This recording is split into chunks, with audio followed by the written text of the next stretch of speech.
Presiden Ukraina Volodymyr Zelensky mengunjungi Odessa setelah Rusia melakukan serangan besar-besaran di wilayah itu. Presiden Zelensky melihat kerusakan Katedral Spaso-Preobrazhensky yang disebabkan oleh serangan rudal Rusia pada Minggu 23 Juli 2023. Altar hancur total dan struktur pendukung bangunan rusak.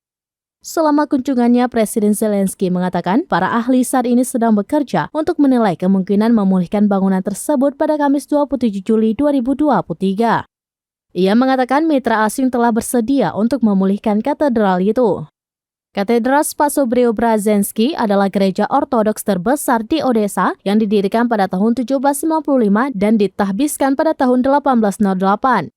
Pada tahun 1936, katedral tersebut dihancurkan sepenuhnya oleh kaum Bolshevik.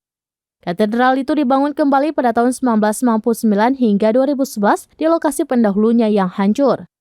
Selama kunjungannya di Odessa, Presiden Zelensky juga mendatangi institusi medis di mana tentara Ukraina menjalani rehabilitasi fisik dan pemulihan. Salah satu fasilitas yang dikunjungi Presiden Zelensky memiliki 30 tempat tidur untuk personel militer.